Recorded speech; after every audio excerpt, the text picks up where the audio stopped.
6 grandes falhas da Apple que entraram para a história.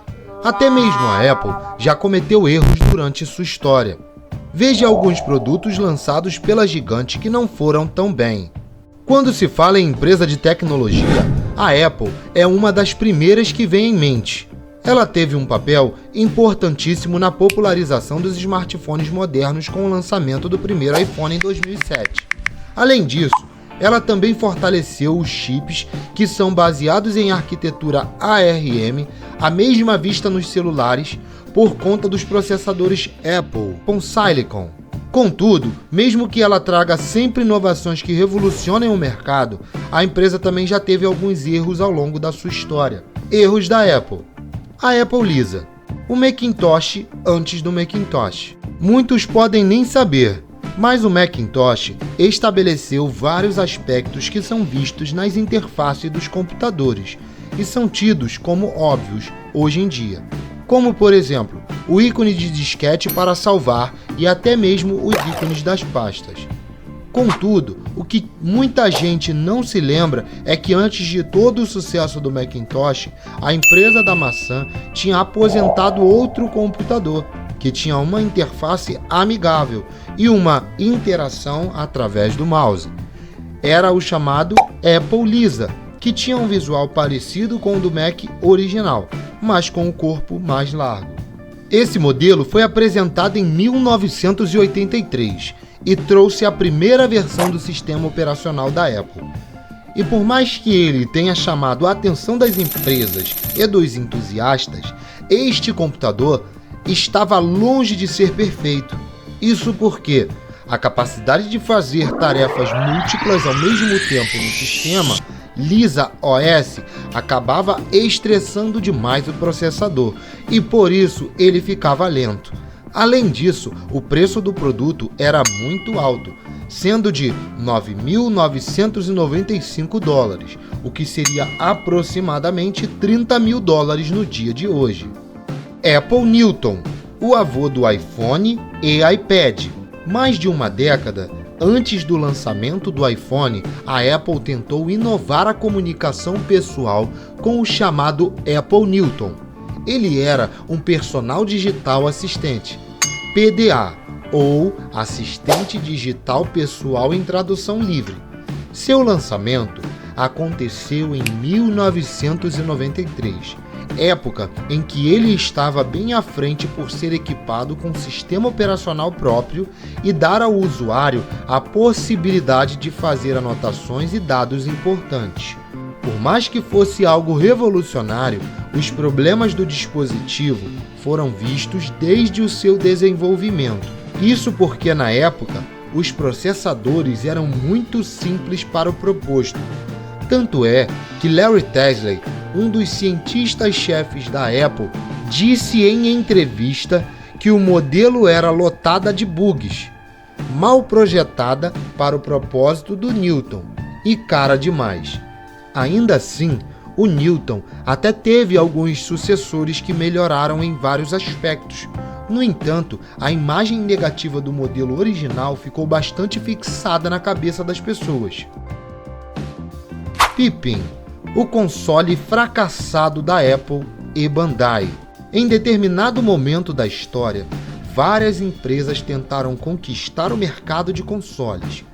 A Apple foi uma delas, mas ela não quis estar envolvida diretamente no projeto. Por isso, a empresa decidiu licenciar suas marcas e tecnologias para que uma outra fabricante pudesse desenvolver algo. A empresa que decidiu pegar esse projeto foi a Bandai, e em 1995 eles lançaram o Pippin, que era um console com a alma do Macintosh. Ele usava um leitor de CD-ROM para conseguir reproduzir os jogos e tinha especificações parecidas com as do Macintosh. Embora tivessem duas grandes empresas por trás do projeto, ele fracassou nas vendas. Para se ter uma ideia, das 1.000 unidades fabricadas, somente 42.000 foram vendidas. Isso porque ele era mais caro e menos potente que os seus concorrentes, e também tinham poucos jogos. AirPower, o carregador sem fio ambicioso demais. It just starts to charge. And it's a beautiful new interface.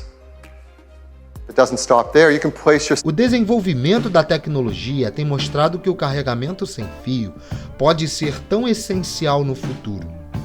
E por mais que a Apple seja uma das principais empresas a trabalhar com essa tecnologia, ela já teve uma falha nela. Isso aconteceu porque uma das dificuldades para usar esse tipo de tecnologia é que os eletroímãs têm que estar alinhados em uma posição específica para funcionar. Contudo, a Apple quis superar essa limitação e acabou apresentando em 2017 um projeto que não estava no momento certo de ser apresentado, o AirPower. Esse dispositivo tinha várias bobinas em sua base e dava ao usuário a possibilidade de recarregar até 3 dispositivos em qualquer posição. Contudo, depois do seu anúncio, ele sumiu. De acordo com as informações, isso teria acontecido por problemas no desenvolvimento.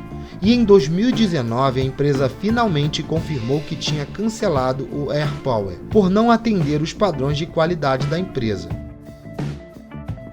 iPhone 4, o Antenna Gate e problemas de sinal. Até mesmo quando Steve Jobs voltou para a Apple, a empresa teve algumas falhas. Um exemplo disso foi o chamado Antenna Gate, que eram problemas com a recepção de sinal que o iPhone 4 tinha. Como o modelo tinha uma construção de vidro e metal, isso acabou sendo desastroso na época. Isso porque, como as antenas estavam junto às laterais de alumínio, elas tinham interferências bem graves, o que só piorava quando a pessoa estava com o celular na mão. Por conta disso, o caso foi parar nos órgãos de defesa do consumidor, ao mesmo tempo que soluções paliativas eram divulgadas, até que a Apple admitiu que errou no algoritmo responsável por calcular e exibir o sinal recebido. E esse ponto foi corrigido na atualização feita no primeiro ano de vida do modelo. MacBooks.